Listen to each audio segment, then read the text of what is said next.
चुनौतियों के चक्रव्यूह से जूझ रही देश की ग्रैंड ओल्ड पार्टी कांग्रेस हाथ पर हाथ धरकर बैठी है। अगर आप ऐसा सोचते हैं तो आप गलत सोच रहे हैं कि उदयपुर में हुए चिंतन शिविर के बाद कांग्रेस इस देश में होने वाले अगले लोकसभा के चुनाव और अगले कुछ महीनों में जो कई राज्यों में विधानसभा के चुनाव होने वाले हैं उनकी तैयारियों में जुट गई है। और इन तैयारियों में दो बहुत खास चीजें हुई हैं। कांग्रेस ने दो बड़े और बहुत खास फैसले लिए हैं और इन फैसलों पर काम होना शुरू हो गया है। इसके बारे में हम आपको विस्तार से बताएंगे। सबसे पहले मैं सिमरनजीत सिंह आपका स्वागत करता हूं प्रेस जागरण में। आपको अगर हमारी खबरें, हमारे वीडियोस पसंद आते हो तो हमारे यूट्यूब चैनल प्रेस जागरण को भी सब्सक्राइब करेंगे, आपसे आग्रह है। तो हम बता दें कि 2024 में लोकसभा के चुनाव होने वाले हैं और उसके ठीक पहले कई राज्यों में, कई बड़े राज्यों में, जिनमें प्रधानमंत्री नरेंद्र मोदी का राज्य गुजरात है, कर्नाटक है और इनके अलावा मध्य प्रदेश, छत्तीसगढ़, राजस्थान, हिमाचल प्रदेश है, त्रिपुरा जैसे पूर्वोत्तर के महत्वपूर्ण राज्य हैं। यहाँ पर विधानसभा के चुनाव होने वाले हैं।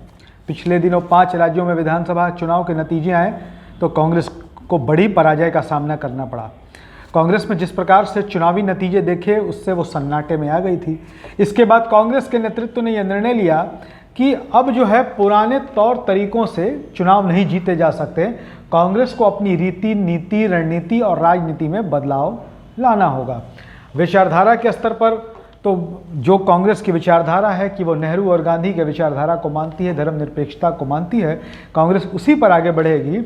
लेकिन इसके साथ ही जो चुनावी प्रबंधन जो एक बड़ा विषय है उसमें कांग्रेस ने कई बड़े परिवर्तन कर दिए हैं।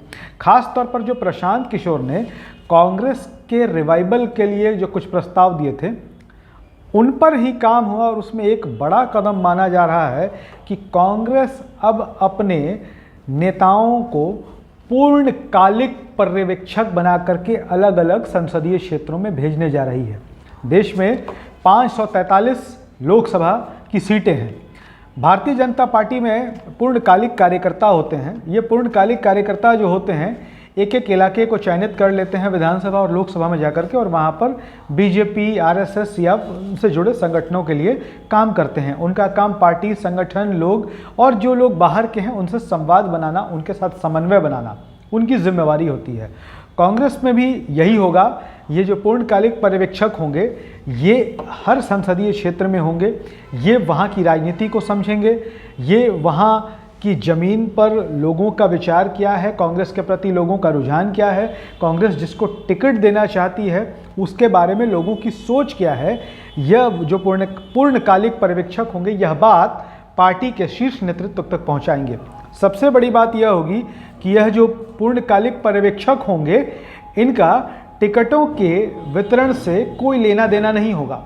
अब तक जो कांग्रेस की राजनीति थी उसमें होता यह था कि चुनावों के वक्त में अलग अलग इलाकों से पर्यवेक्षक नियुक्त करके भेज दिए जाते थे और वो होटलों में बैठकर रोटी तोड़ा करते थे। काम कुछ नहीं होता था और इसका कांग्रेस को खामियाजा भुगतना लगातार पड़ता था। कांग्रेस की हार होती जा रही थी। लेकिन अब कांग्रेस ने अपने जो उदयपुर चिंतन शिविर में जो फैसला लिया था पूर्णकालिक पर्यवेक्षकों की नियुक्ति को लेकर के, इस पर काम शुरू हो गया है। मंगलवार को ऑल इंडिया कांग्रेस कमेटी के महासचिव और पर्यवेक्षकों की प्रदेश प्रभारियों की एक बैठक हुई जिसमें यह तय किया गया कि अब इस काम को शुरू करना है। हर संसदीय क्षेत्र के लिए पूर्णकालिक पर्यवेक्षकों की नियुक्ति शुरू कर देनी है।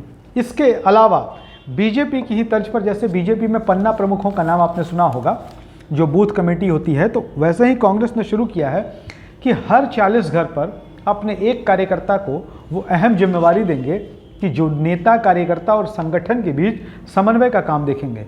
यही नहीं, उस इलाके में जो डॉक्टर होंगे, जो नाई होंगे, जो उस इलाके के मंदिर के पुजारी होंगे या घर घर जाकर पूजा कराने वाले जो पंडित जी होंगे, उनके पास कांग्रेस के कार्यकर्ता जाएंगे, उनके साथ संवाद स्थापित करेंगे। क्योंकि ये 3 ऐसे लोग हैं जिनका प्रत्येक घर में आना जाना लगा रहता है। इसके साथ ही कांग्रेस ने यह तय किया है कि जो केबल ऑपरेटर होते हैं, इसके अलावा जो इंटरनेट का कनेक्शन घर घर देते हैं, उन लोगों को भी पार्टी के साथ जोड़ करके अपनी बूथ की कमेटी में जगह देंगे। तो कांग्रेस ने नई शुरुआत करी है। तो अगर किसी को ये लगता है कि कांग्रेस हाथ पर हाथ धरकर बैठी है तो ऐसा नहीं है। कांग्रेस में काम हो रहा है। खास तौर पर जो नेता भाग के इधर उधर जा रहे हैं उनको कांग्रेस ने स्पष्ट संदेश दिया है कि अब जो हमारे नीचे के वर्कर हैं, जैसे मान लीजिए कि कांग्रेस ने ये पूर्णकालिक पर्यवेक्षक बनाए अगर ये पूर्णकालिक पर्यवेक्षक अपने उत्तरदायित्व में सफल हो जाते हैं, जिस संसदीय क्षेत्र में इन्हें जिम्मेवारी दी जाती है वहाँ ये काम करने में आगे बढ़ जाते हैं, तो जाहिर तौर पर कांग्रेस इनको आगे बढ़ाएगी।